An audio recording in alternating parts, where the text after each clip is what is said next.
Je pense qu'il y a vraiment de la contradiction parce qu'on vit dans une région où tout peut être consommé. C'est comme une société de consommation. De plus, les émissions de télévision sont là pour faire de l'argent et donner des informations.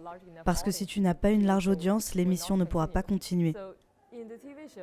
Dans les émissions, on peut voir ce genre d'images de femmes impuissantes et femmes libérées. Mais ce que l'on dit est différent de ce que l'on fait. Parce que dans la réalité, on n'y peut rien. Ils vont juste continuer d'oppresser les femmes. Mais aussi, il faut considérer que dans les émissions de télévision, peu importe la manière dont les portraits d'une femme sont faits, ils pourront toujours continuer à les présenter d'une certaine manière.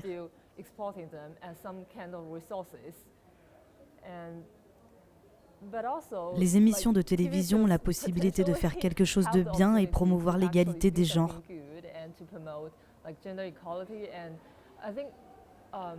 Je pense que l'essentiel, si vous le pouvez, est de montrer différents genres de femmes, différents aspects, différentes facettes, au lieu d'avoir la même femme typique et l'image d'une femme qui se plie aux règles.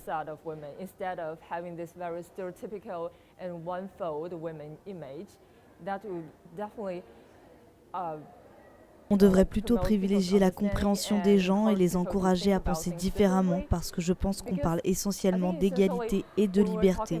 Vous avez au moins cette alternative au lieu de ne rien voir du tout et ne pas avoir le choix de votre propre vie, votre propre sort.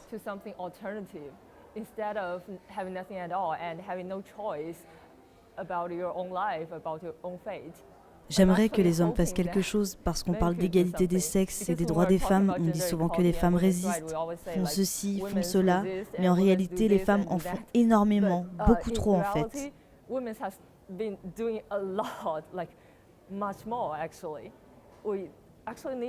On a besoin d'essayer d'impliquer les hommes dans ce combat parce que l'égalité des sexes, ce n'est pas autre chose. Il faut qu'hommes et femmes, peu importe leur genre, se regardent les uns les autres et se considèrent avec respect.